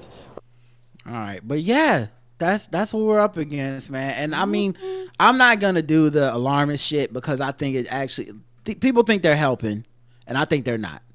And I know their hearts are in the right place and they got good intentions when they bring up every single issue happening at one of these places. Where it's like, yo, an old man tried to run up in the polling place with his Trump hat on, and he was like threatening the workers. I understand why we should share those things, and it is right to share it, but don't jump to hyperbole and scare people out of voting and be like, well, Agreed. Are we even gonna be able to vote? Like, no, you have rights, we have laws, we have people that are supposed to protect those rights. There are things in place. In this case, the police came, arrested this dude. We can't let the intimidation work. Right. I think the way that these are the softest versions of white people we've ever had. Every year they get a little softer. These are not the same white people that was able to enslave all these black people. These ain't them. They just a pale copy of those people. But what they do lack in like that sort of brutal efficiency and savagery, they make up in this bluster of like that's what Donald Trump is. He's a whimpering, sad victim. He's a pathetic old man. They are propping this dude up like Weekend at Bernie's because it's all they have left. They're clinging on to him the way he would cling on to a Big Mac, okay? And yet it feels scary, and we're supposed to be scared. That's what they would like us to. They want us to be out of our rational minds and into this terror. Yes, that's the whole purpose. You don't think rational when you're like that. Well, we're so scared that we are, moving out the way. And I'm just trying to say, like, don't let a couple viral videos stop you from being like, nah. Like, well, I guess I can't. I guess we're gonna lose. We can't vote. I'm going to you. Fuck with me. I'm calling the cops on you. Yeah. So I appreciate that. I appreciate them coming to get him. And also, like I said, I don't know what will happen, but I just know that these motherfuckers want us to be scared to exercise our rights. Yes. And now you got a little taste. For all y'all, not my ancestors' hands, got a little taste, didn't you? Because they was actually dealing with this shit at all the locations. All of them. You know what I mean? Like, they was going to the polling location and they had to have their rifles. This shit was different. I don't want to go back to that. I hope you don't either. Ain't that the truth? But yeah, dude had a Let's Go Brandon shirt on and got into a fight at the polling station. Luckily, he did not hit the black woman that like hit him. And they were able to break it up, and I don't know who else grabbed him to like separate it. I did see people trying to turn it into a gender issue and be like, there was no black men there. This is what I'm talking about. Y'all ain't shit. And I don't know why that always is the take that takes off. I could see if there was some black men there going, yeah, beat her up, or didn't participate or didn't help or something like that. But there was like no black men there at that moment. I don't know that means no black men work at the polling station. Right. I don't know that means anything. They could have been the inside. Like, most of the time, your poll worker people are older people anyway. Yes, they are. So but the point being, they were spreading that for us to be like, these MAGA people, they're gonna make it impossible to vote. No, they're not. Go in there and vote. Go in there and vote. You got a problem? Text your nephew. He'll come up there and handle old man for you. Let's see. Florida told the DOJ that their monitors are not allowed to be inside the polling place. This seems like one of those things they want to go to the Supreme Court. I don't know what's going to happen.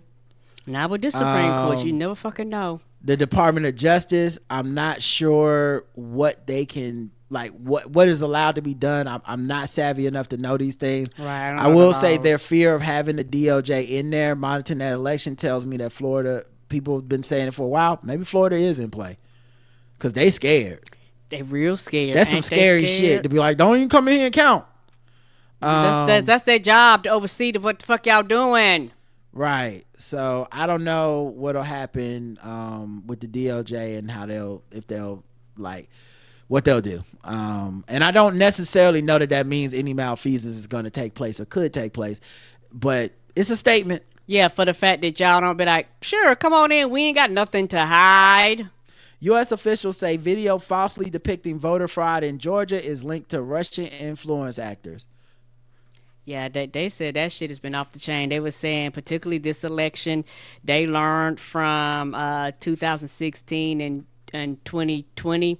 They've learned a lot, and they were saying a lot of them are a lot smarter. A lot of them have AI. A lot of them are more nuanced with the way they word their shit now and things like that to make shit go a lot more viral than it used to. They're not as easy to spot because they were saying the government is having a harder time identifying some of them now than they used to just because they have got more tech savvy.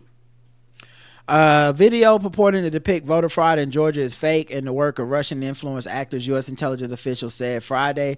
This is the reason I think Trump always attacks the institutional government agencies that are telling us what is facts, the media that tells us what is facts. The reason they find the word fact check to be offensive is that they are trying to purposely gaslight us and take away confidence in things like this. So when you read an AP report telling you this shit is fake in the Republican information silo, that just gives them more confirmation it's real. In addition to wanting to believe that the election is going to be stolen, they also are willing to believe any amount of quote unquote evidence works for them. So they won't, this is what happened in 2020 when it ran up on the Capitol. It was a bunch of fake information that they were like, nah.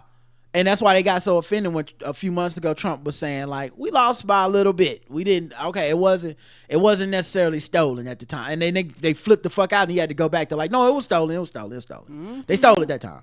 So yeah, it's a 20-second video which can be seen circulating on social media platform X because Elon Musk wants that to circulate. Of course. Shows someone who described himself as a Haitian immigrant talking about how he's intended to vote multiple times in 2 Georgia counties for Vice President Kamala Harris. They also have ones where they have a postal carrier and they'll be they're destroying votes that are for Trump and shit like that. What? Yeah. But y'all motherfuckers is blowing up mailboxes out in Washington State. Get out my whole ass face. Yep. Trump sued CBS News over 60 Minutes interview with Harris. Network says the suit is completely without merit. That's just part of his playbook. Let's see. I'll do a couple more and then we're gonna get out of here. Mike Johnson's had the Senate the House leader has vowed to kill Obamacare. If y'all care about that. So that's another reason you don't want Trump in office, because that's a thing people keep assuming. Just like Roe v. Wade, it's real. You thought he wasn't gonna do it. I think that's what the threat that people are starting to learn now is when they say they're gonna do some shit, we got to stop acting like that means they might not. They gonna do it. But that's if the general public in mass allows them to. That's what I'm saying. Yeah, right. You got to go vote because they gonna to. do it. You think they gonna get in there and be like, that was just a thing they said. He was just joking or some shit, and then you gonna look up and be like, oh, I didn't know Obamacare did all that. And not only that, the thing is, I remember I've been around long enough. Before Obamacare, insurance just got higher and higher and higher, every year higher and higher and higher, just for no goddamn reason. You know, and it's one of these things when Obamacare, some of the rates, because you got more people in the pool, and so once you do that, it matters. That shit matters, and people forget it was a shit show before Obamacare, literally a shit show. 2 women got into a fight over a MAGA hat on British Airways flight. Both of them got kicked off. Yeah, I think one of them was could you take your hat off? And so she, of course, no, because they wear that hat hoping that some shit will happen so they can be I'm the real victim. That's why they wear the hat. That has a sign. Yeah, and so the one woman was 40, the other one was 60. One asked the other to remove her MAGA hat, sparking a confrontation that escalated to punches in the cabin. Oh, damn, they did that seriously. Mm-hmm. Bitch, did I say take that hat off? Judge rejects Elon Musk bid to move $1 million giveaway lawsuit to federal court amid allegations of illegal lottery. Yeah, you can't do what he was doing. Like, dog, I don't know what made him think that was okay. Because he ain't from here and he don't know the struggle. Marc Maron calls out comedians who joke around with white supremacists and fascists on their podcast. All it does is normalize fascism. Yep, Marc Maron ain't wrong. Facts. He said they joke around with shameless, self-promoting white supremacists and fascists on their show. All it does is humanize and normalize fascism. When someone uses their platform for that reason, they're facilitating anti-American sentiment and promoting violent autocracy. He wrote it in a blog post shared to social media. I agree with him, and it's why I don't understand. Yeah, I don't understand, and it's just okay. I don't understand it. People feel how they want to feel. But when I see people talking about, your Andrew Schultz's and your Joe Rogans and these other people that, even the Legion of Skanks dudes that had Milo Yiannopoulos on, I don't understand it. I don't know what is so funny about it, and it really does seek to legitimize these people, even as they say it's not. It's like, just because you deny your responsibility in something doesn't make you not responsible. Right. It's like saying to yourself, like, I felt fine to drive. Well, you're on the wrong side of the road and you're over the legal limit. You don't have to feel responsible to be responsible. And I appreciate Marc Maron saying something, because too many of these comedians are fucking cowards. And they'll sit up there and act like they got some level of principle and shit, but they ain't no better than anyone else when it comes to like sitting down with each other and being like, well, what we not gonna do is ever criticize comedy. I'm a perfect example of this is Jon Stewart. Jon Stewart seemed like a pretty righteous dude in his own personal politics and shit, but at the end of the day, he believes that Bill O'Reilly is his G, and whatever he did to them women don't matter. Come on my show, let's kick it and pal around. I just want to show people that I could be cool with people on the right. That's really all that's a display for. Look how cool it is. Like, go find a new right wing buddy then. I don't know why I gotta be the dude that got kicked off of Fox News, because that's how many fucking women he harassed. I don't know why that's gotta be the homie. But okay, he defended Dave Chappelle's trans jokes and shit. He wouldn't make those jokes. Jon Stewart knows better than that, but also just that, to me, I honestly believe if I was a fucking lie detector test and I made him take it, I believe he would say that shit really ain't that clever or funny. That's my true belief. Maybe I'm wrong and he thinks it's all funny. Same thing with him defending Tony Hinchcliffe. He's defending him because, just like fucking cops, comedians have the thin blue wall of silence where a comedian does it and therefore it ain't wrong. Therefore we must defend it. Marc Maron said, fuck that shit. I'm yelling at babies. Fuck that. You're wrong. You're palling around with Donald Trump, Joe Rogan, Andrew Schultz. You're making it seem normal. You're making it, you're humanizing him. You're Jimmy Fallon rubbing his tuft of hair like, oh, so cute. This dictator for a day. This guy that otherwise I'd be like, well, nah, I don't agree with that, and I don't agree with that, and yeah, he shouldn't have raped those women, and no, he shouldn't have did that, and other than that, hilarious. Fuck out of here. He says, even though I do not do a political show, I have very clear in my specials and a podcast what I believe, and I believe for years. What is brewing in this country is an American fascist movement rooted half in grievance and half in Jesus, and enabled by tech autocrats and an inundation of propaganda from many sources. Well, it's fully percolated and pouring into the minds of all of us. It is shameless and proud. Culturally, the combination of blatant racist fear-mongering and the anti-woke movement has delivered their message for the future, a future that marginalizes almost all voices. Yeah, I fuck with Marc Maron for saying that shit. Say it with your chest. With your whole chest. All right, last article. Dating is rough for Gen Z, especially for men who support Trump. Oh, so you ain't get, Trump dry pussy up? Word. Who would have thunk that? Maybe that's why he got to grab them by it, because they dry. Right. They don't want to be. Yeah. I'm not surprised. I think we all knew this. And I think the that Roe v. Wade shit just made people have to realize that sometimes you can't just chalk it up to a disagreement. Right, we can't agree to disagree on that. You disagreeing about my rights, dog. Like, you sit up here and lay with me. You sit up here and go on dates with me. You want me to believe that you respect me, and then you're going, but you can't make that choice with your body. Nah, that's not up to you. And it's getting worse because the red pill, right wing, manosphere bullshit is, as I said Saturday, a lot of that is the future leadership, quote unquote, of the Republican Party, meaning that you don't even need to be a politician and elected official anymore to have a strong voice of control over the Republican Party. Right. Now it is your podcasters. And that's an untenable situation for a party to have. Because now you got people that their only job is to get you to listen to the next Alpha Brain commercial. You know, like that's their only job is essentially to get you to a point where you're like, oh yeah, I'll buy this product. Not I'll pass this policy. Not so they don't have to worry about being reelected or even elected the first time. Right. Y'all sold your party out to that shit. And you gave a whole generation of men over to these people who specialize in taking, well, your old job, specialize in brainwashing these young men into a period of grievance to where they believe in a lot of conservative rhetoric and shit. But the online gets so extreme because it doesn't have to live in the real world. No, it so does you not. have people saying things that any woman with a working fucking brain, even one who might lean conservative, is like, but that's crazy. Right.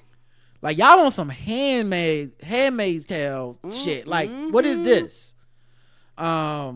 So yeah, I can't say I'm surprised by it just because I feel like this has been a long time coming. I'm more surprised it took so long for people to go, oh yeah, I'm starting to, and I guess you gotta do the counting, so you starting to notice, but I'm more surprised people are like, oh shit.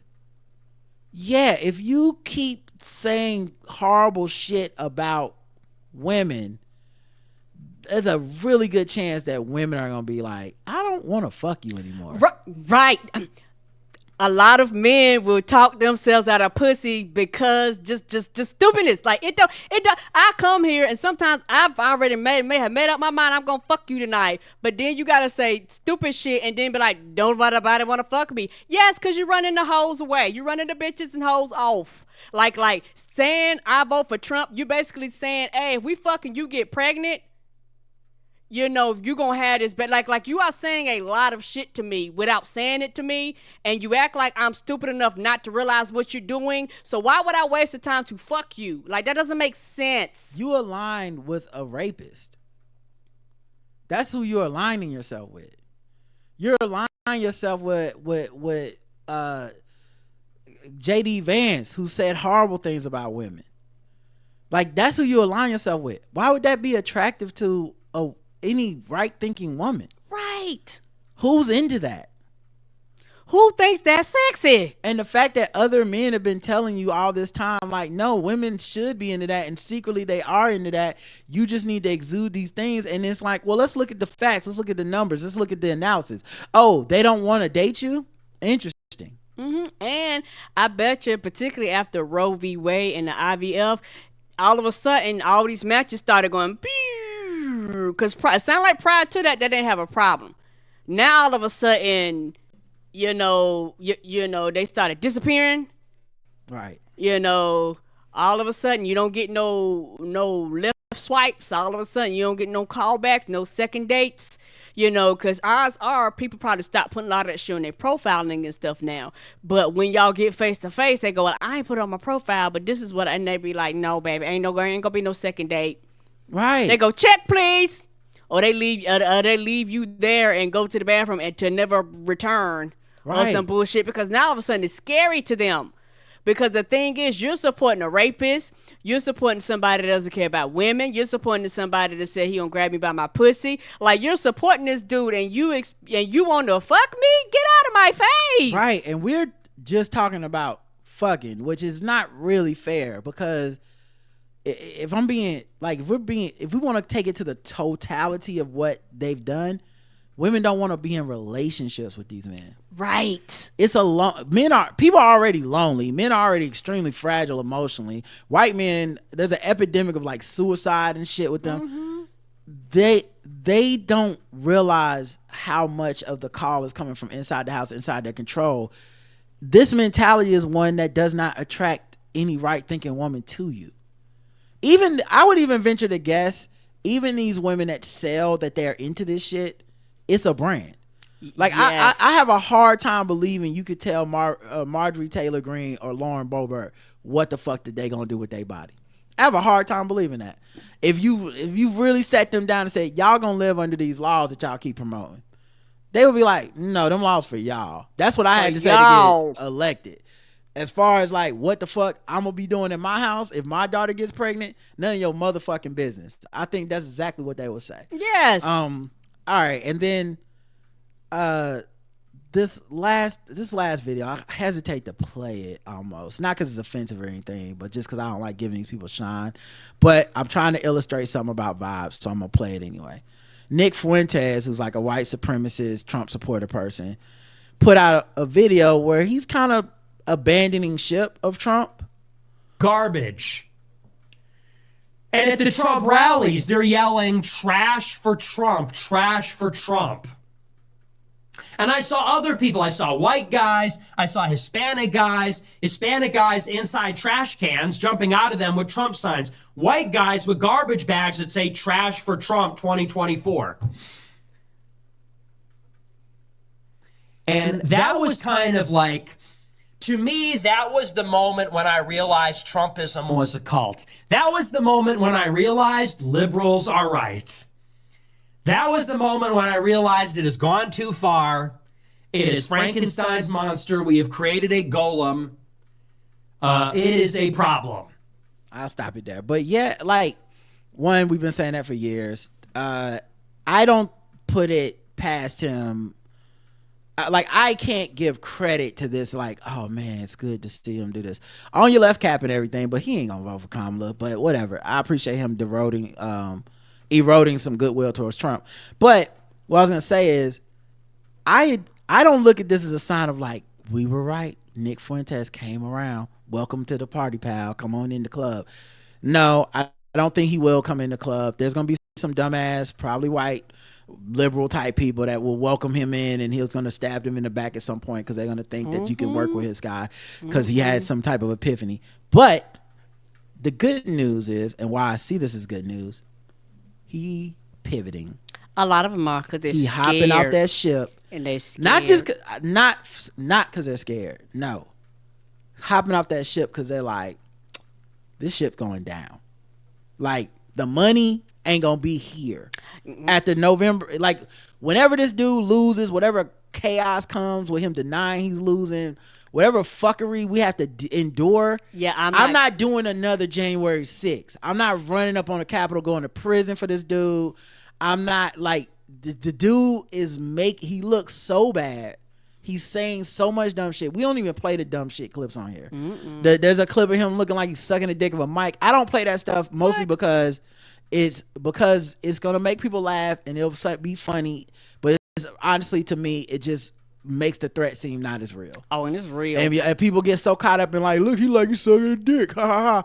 And I'm like, and the dick sucker in chief could be the fucking president Tuesday if y'all don't show up to vote. Ain't that the truth? So we always get the country we deserve with the way we vote, but at the same time, I'm not here to tell you it's cute. You know what I mean? But these motherfuckers see it. And they see what we see. They see him struggling to open the door to that garbage truck. And they're like, oh no, not this dude. This ain't the strong man. Right, and it's time for y'all to deal with the same thing we were dealing over here with Joe Biden. It's time for y'all to deal with people looking at him, calling him old, calling him decrepit, saying that he's senile. It's time for y'all to deal with the panic on y'all side, like our side fucking panicked and shit like this when he did that debate. It's time for y'all to deal with that. Yeah, and so this guy is just pivoting, in my opinion, to his next grift, which is going to be whatever the fuck he's going to figure out about politically where to be.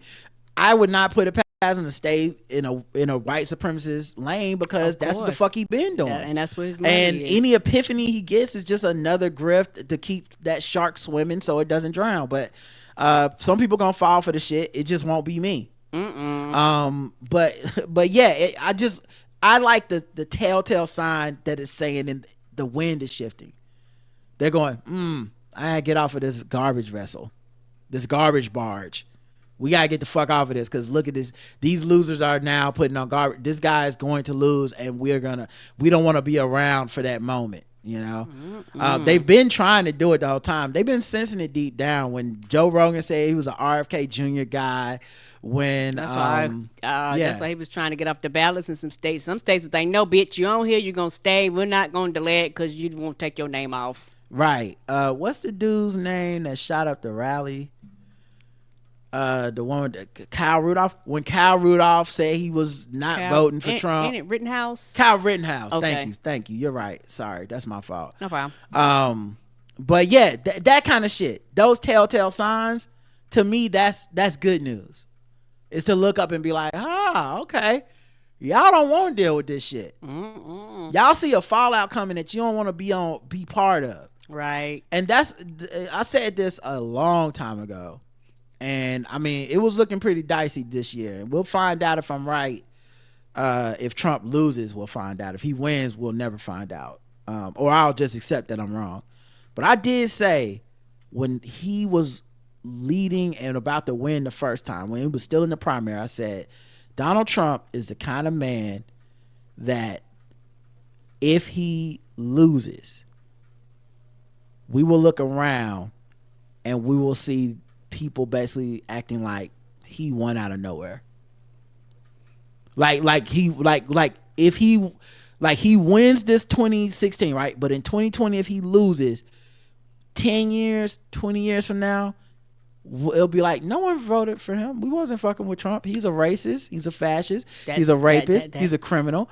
Why would we ever want him to run the country? I don't know who those people were, but I'm not one of those people, and I don't know any of those people. And it's going to be like, that's not true. That's not true. That's not true. Revisionist history, because you don't want to be held accountable. You know? It's like, y'all are going to try to act like this shit just happened and we don't know how it happened. And I hope for all of us, I hope we get to see that day. I hope that's what comes to pass on Tuesday and beyond, because I don't think it's just going to end on Tuesday. But I really do hope that comes to pass, that we can all look back and be like, y'all full of shit, but yeah, I'm glad he's not in power.